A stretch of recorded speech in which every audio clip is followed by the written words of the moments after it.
Hello, I'm Robbie Grayson, and I'm here with Major General Schneider, and this is Bootcamp with the General. In this lesson, we're going to talk about humility, which is the ability to recognize yourself in relationship to others. General Schneider, in your book, Little House on the High Plains, you talk about your Texas roots, and I'm curious to find out what it is that you remember about your grandparents. Well, my grandfather Schneider died before I was born, but he was a hardworking, good old German. Came from Germany and from Görlitz. Görlitz, that's right. Görlitz, right near the Polish border. Came over with no money and didn't speak English, and yet homesteaded the land and raised my father and his family successfully out on the plains of West Texas. My grandfather Curlin came from, he's a second generation from Ireland. He came from Louisiana and homesteaded right close to where my grandfather Snyder homesteaded. And he lived in a half dugout for several years, just dug it out of the desert before neighbors moved, and he... That was his house? That's what he lived in. For how long? I don't know, several years before he married. The area started growing up, and this neighbors moved into Thornton's, and they had a daughter about 16 at that time, and so I know that he was there at that time. They married, I think, when she was 18, and had 4 daughters, and did very well. He was the patriarch of the community. Everybody knew Uncle John Curlin.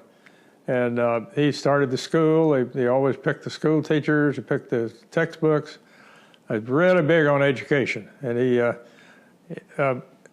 passed that on to my mother, who in turn told us from the time we were big enough to walk that we're all going to go to college and we're all going to be successful. She said, we can't help you.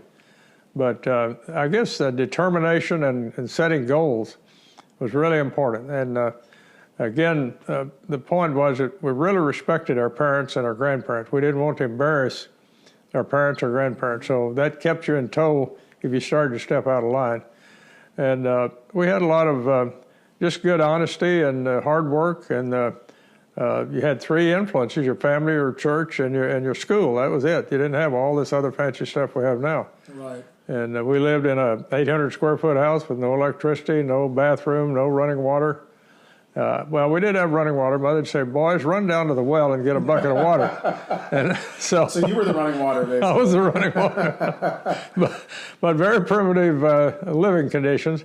But still, we had a good time. My folks were very positive, and despite the Dust Bowl and the Depression and the loss of crops, I never heard my mother fuss about it or say why me or why us and so forth.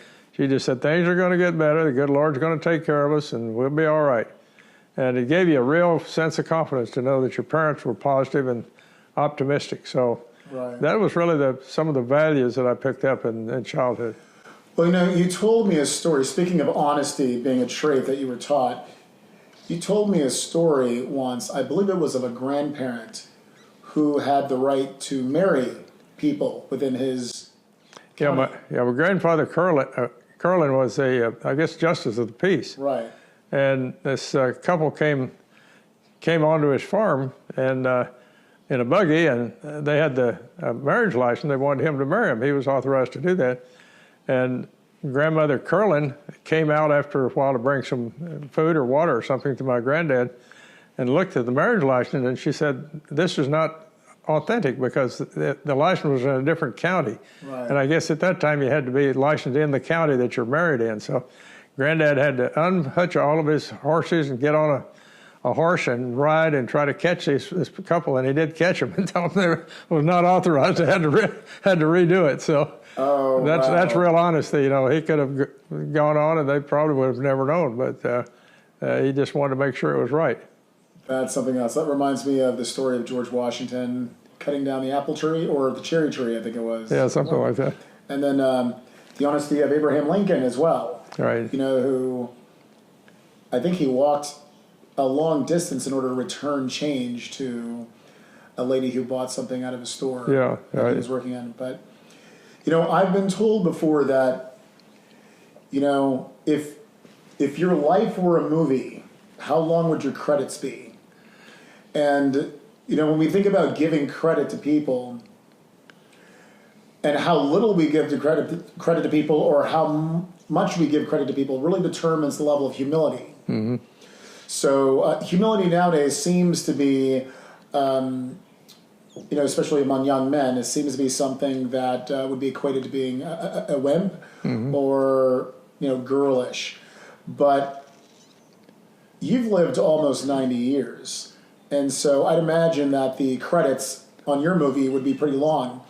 Who were some of the influences that you had that you kind of dedicate or that you attribute some of your success to? Well, my grandfather Curlin was very accomplished and had done a lot, and he was really the pillar of the community. And yet he was very low key. He didn't tout it at all, and he was just very well respected. Another thing that comes to mind is when I made general, the old chief of staff came in. We got briefed by all these different admirals and generals and congressmen and so forth. It's called Charm School. And the last speaker was our old chief of staff, and he walked in very casually and he said, "Okay, guys," he said, "there are 50 colonels out there just as good as you are." And said, "You've had tough jobs and you deserve to be promoted, but don't think you're any better than anybody else." And he said, "There are no bad jobs for generals." He said, "Get in and get to work." Said that every job is important and you got to do it. And don't buck for promotion. Said, "We'll tell you where we need you. And if you don't like it, get out and do something else." Right. That's kept me very humble over the years. I figured, well, you know, everybody else is just as good as I am, so just get out and do your job and appreciate it, so forth. Another one, George Bush, young George, was one of my students when he went through pilot training. He was basically a pretty humble man. He didn't tout it and make a big deal out of it, so he was another model. Jimmy Dean was a pretty well-known country western singer. He was a neighbor of mine as we grew up together, and he used to pick his guitar there. He was, if anybody could be less fluent than he was, pretty humble. But he never made a big deal out of it. He was very humorous and did well. And I guess President Reagan was a very accomplished man, and as president, he never made a big deal out of being president, or he always treated everybody very courteously. So a lot of good examples of people that you don't have to have a high position and think you're so high and mighty. You got to put your pants on one leg at a time like everybody else. Right. So those are just some that I'd think of right now. Yeah, that makes sense. So you going back to the comment, there are no bad jobs for generals. We had a conversation in which you said that humility requires that you acknowledge that at every stage of life, at every new stage of life, you're a recruit. Right. You're kind of starting over. Can you speak to that? Well, I think it's sort of impressed on me over the last few years that just like military is a good example. You go in, you're a buck private. You're the lowest of the low. And they knock you down to the bottom and then build you back up again. And then you make the next rank maybe as a captain, and you start over, you're a junior captain. So then you make up, you're a pretty senior captain, then you make major, you go back down to be a junior major, and so forth all the way up the ladder, right. Even up to general. As a brigadier general, you're just a brand new general, novice general. A novice general. Then you got to work your way up from there. So that's fascinating. And it's to me, that's sort of I never realized that coming up that way, but I've thought about that. You've got to prove yourself almost at every level of your life, whatever you do. And you need to recognize that and just get in and do the best you can at every level and prove yourself. And then if you do a good job, hopefully you'll move on up to another level of responsibility. Wow. That's fascinating. In your book, Jet Pioneer, you actually tell the stories of some of the men whose last names adorn the names of military bases throughout our nation. Right. And it's kind of interesting knowing the backstory of, say, Randolph Air Force Base, right. or some of these others.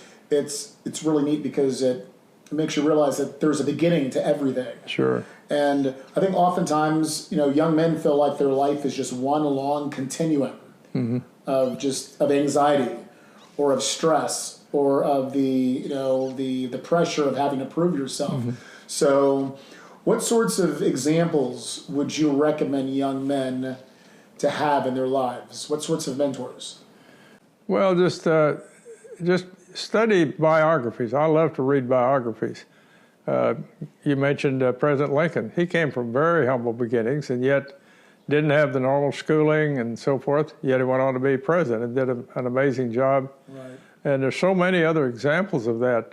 President Eisenhower came from very, very humble beginnings and of course commanded the invasion of Europe. And so many other prominent people over the years have had very humble beginnings and yet went on to achieve a lot of things.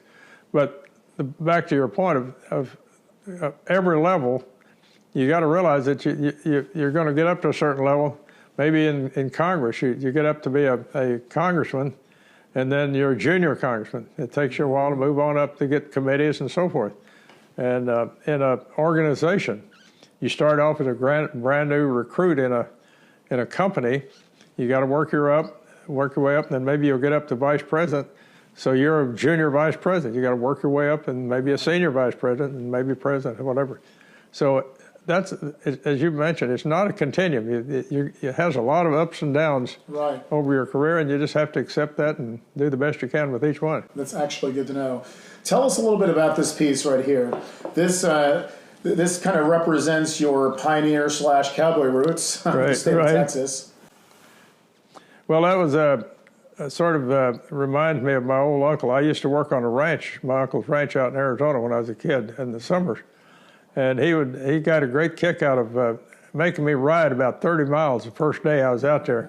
I'd be so sore I'd be lying across the saddle coming back at the end of the day.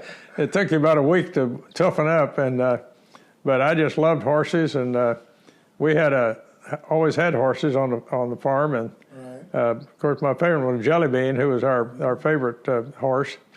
But I've done a lot of horseback riding, herding cows, and then on the ranch in Arizona, I had to go down in all these gullies and find stray cows and calves, and that's pretty rough riding. It's a lot of sagebrush, and you get banged up on the legs, and then you do the branding and all the other things. I've done everything you can do as a cowboy, and that sort of toughens you up. It's a good life. Those are truly humble beginnings. That's for sure.